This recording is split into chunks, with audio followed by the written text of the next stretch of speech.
क्या क्या पढ़े हम वापस से सबको रिवाइज करवाते हैं, ध्यान से समझिएगा। हम लोग पढ़े साइंस के बारे में, किसके बारे में? साइंस के बारे में पढ़े। साइंस जिसको विज्ञान कह रहे हैं, विज्ञान के अंतर्गत में हम लोग सबसे पहले ये पढ़े पादप क्या होता है, पोषण क्या होता है।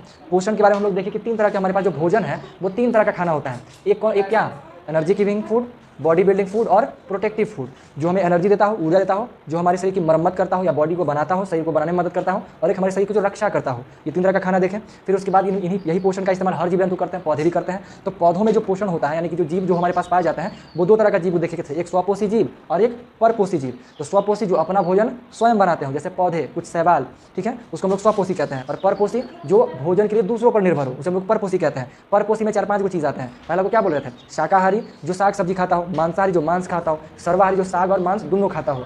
एक होता है और कौन सा होता है, हाँ, मृतपोषी है ना, मृतजीवी या मृतजीवी, मृतपोषी या मृतोपजीवी, ऐसे करके लिखा मिलेगा कोई भी। तो इसका अर्थ ये हुआ कि जो मरा हुआ चीज़ या सड़ा गला चीज़ों को खा के अपना जीवन यापन करता हो, है ना। जैसे छत्ता होता है जिसको टेकनस कह रहे थे, उसी को नॉर्मली, या जो आप लोग मशरूम जिसको कहते हैं, ठीक है, ये सब कुछ चीज़ होगा जो उसका पार्ट हो जाता है। फिर एक होता है कौन सा, परजीवी। परजीवी में क्या क्या हो जाएगा, जो दूसरे जीव पर निर्भर करता है, जैसे अमरबेल हो गया, जू हो गया, मच्छर हो गया, किसी और पर निर्भर करता हो, ये हो गया। इसके बाद हम लोग किस बारे में पढ़े, फोटोसिंथेसिस के बारे में, यानी प्रकाश संश्लेषण। यानी प्रकाश संश्लेषण क्या है, पौधों के द्वारा भोजन बनाने की विधि। जैसे हम लोग का खाना बनाने का प्रोसेस को हम लोग कुकिंग बोलते हैं, है ना, रसोई वाला जो कला होता है जिसको कहते हैं, खाना बनाने का प्रोसेस को हम लोग कुकिंग बोलते हैं। भोजन निर्माण या भोजन बनाने वाला चीज़ करते हैं, बावर्ची जो काम करता है।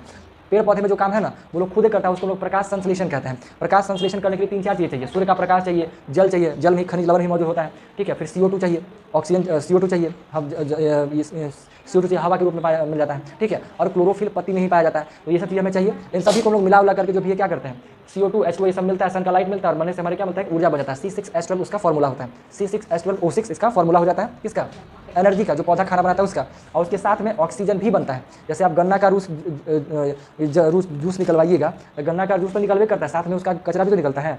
तसली में चावल बनाइएगा तो चावल तक पकवे करता है, बगल से माड़ू निकालना पड़ता है। तो माड़ हम नहीं पका रहे थे, लेकिन ज़्यादा पानी था तो निकल गया, नहीं निकल गया। ठीक वैसे ही इस पेड़ को चाहिए ये वाला ऊर्जा, लेकिन इसके साथ में ये भी निकल जाता है, निकल भी करेगा। हवा वगैरह भाई पीछे कोई निकलेगा ना, हम लोग गाड़ी वाड़ी चलाते हैं तब पेट्रोल डालते हैं, वो चलेगा, एनर्जी तो मिल ही रहा है, लेकिन साथ में बाई प्रोडक्ट में धुआं भी निकल रहा है, जो हमें नहीं चाहिए, बट निकलेगा ही निकलेगा। कुछ ऐसा नहीं है जिसको आप अंदर डालिएगा तो नहीं निकलेगा, उसको निकलना ही है अलग अलग फॉर्म्स में, ठीक है। तो ये वैसे ही निकलता है। इसका इस्तेमाल हम इंसान कर लेते हैं, और इसका इस्तेमाल पौधा कर लेता है, और खाना के रूप में हम लोग भी इसका इस्तेमाल कर लेते हैं। ऐसे ही कर करके ये वाला चीज़ यहाँ तक है। बात आया समझ में?